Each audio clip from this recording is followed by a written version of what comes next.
In a forgotten corner of the medieval town of Strasbourg, a peculiar and unsettling phenomenon unfolded in the stifling summer of 1518.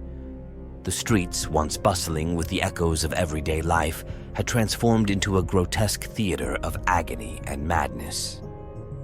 The air itself seemed to carry an eerie weight, as though the very atmosphere had become a vessel for the escalating madness.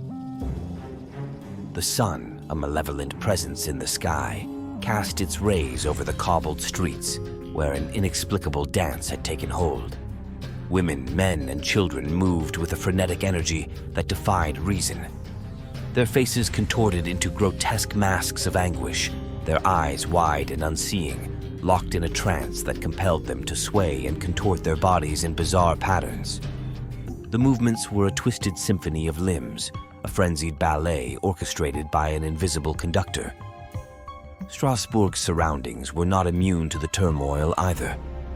The once serene countryside, lush and vibrant, now mirrored the chaos of the town. Trees, usually steady sentinels of nature, appeared to dance to an unnatural rhythm, their branches contorting and rustling as if moved by an otherworldly force. Birds took flight in erratic patterns, their songs transformed into shrill cries that harmonized with the madness below. Within this maelstrom of chaos, the townspeople writhed and twisted, their faces flushed with a mixture of exertion and torment.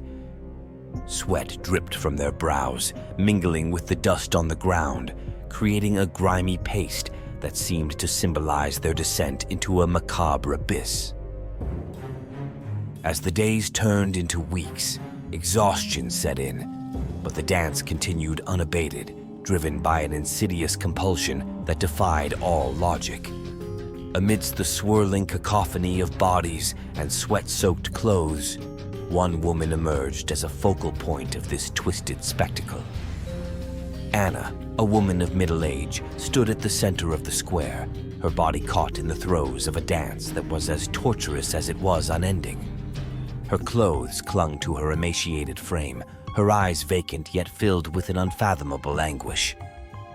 The townspeople watched Anna with a mixture of fascination and horror, their own movements subsiding momentarily as they gazed upon this embodiment of their collective affliction. A sense of dread permeated the air, as if everyone present could feel the tendrils of madness creeping into their own minds. Then, one fateful evening, as the sun dipped below the horizon and the moon took its place, a change swept over the crowd. The dance, once a frenetic frenzy, slowed to a gradual halt. A heavy silence settled, broken only by the labored breaths of those who had danced until their bodies could no longer bear the strain. Anna stood at the epicenter, her body swaying weakly, her eyes finally regaining a glimmer of awareness. As the first light of dawn broke through the horizon, Anna's body collapsed to the ground, her strength utterly depleted.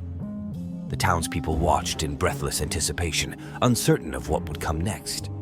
Slowly, as if awakening from a nightmare, Anna raised her head and gazed around, her eyes now clear, her expression one of profound confusion. The curse that had gripped Strasbourg seemed to lift as suddenly as it had descended. The townspeople, exhausted and bewildered, stumbled away from the square, leaving behind the haunting memory of their shared madness. The sun, no longer a malevolent force, cast its warm rays upon the town, illuminating the aftermath of a surreal nightmare. And so, the dancing plague of 1518 became a cautionary tale whispered through the ages, a reminder of the fragility of the human mind and the insidious power of collective hysteria.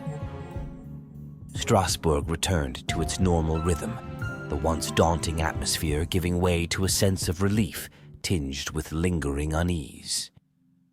The cobbled streets and swaying trees bore witness to a chapter of history that would forever be etched into the annals of time, a reminder that even in the most serene of environments, darkness could take root and manifest in the most bewildering forms.